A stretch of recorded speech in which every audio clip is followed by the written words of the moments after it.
And this is number 5 in my series of Christmas readings from You Kind People. And this one is from Lighthouse.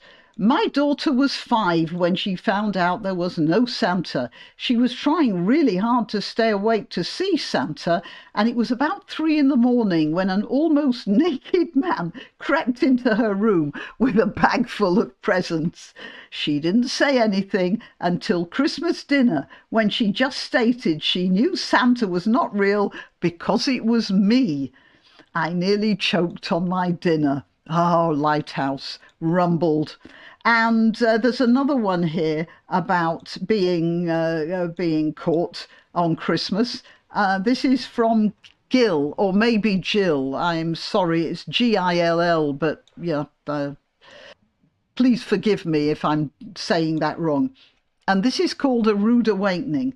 Our mother and our aunt would go every Christmas Eve to the corner of the street to meet Father Christmas, to ensure he didn't miss visiting our mid-terraced house.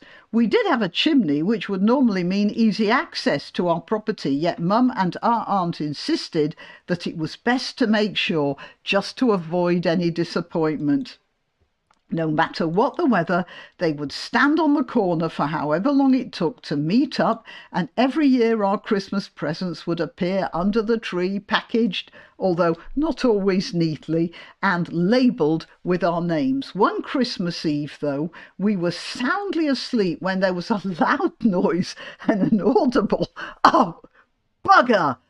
that awoke us from our slumber and shattered the silence. The room was still dark, yet the clear outline of our mother could be seen standing by the wardrobe next to an upturned chair. So you see, folks, if you keep your room tidy, you'll be believing in Christmas, in Father Christmas, until you're in your 40s. Mum had, it seems, stood on the chair to reach our carefully concealed presents hidden on top of the wardrobe, and had missed her footing as she stepped down.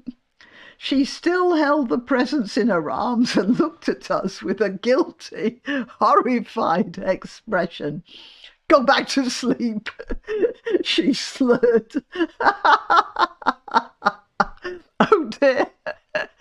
Stay off the brandy when you're being Father Christmas. Go back to sleep, she slurred as she walked unsteadily from the room. In the morning, our presents were once more under the tree, and Mum never mentioned our rude awakening.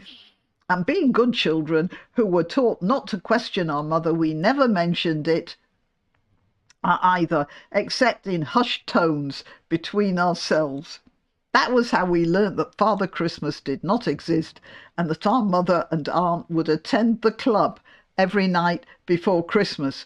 For those of you, I don't know whether you have these in America, but it was quite common in here, especially among working class people, but not always. It was just, I think it was more or less started by working class people. You'd have a Christmas club. You'd put in, I don't know what, sixpence every week or something, and by the end of the year you'd have saved up enough to get some nice presents, or maybe the Christmas club bought the presents for you, because if you got, like, I don't know what, 6 wooden ducks, then you'd get them cheaper than just buying one wooden duck, or something along those lines.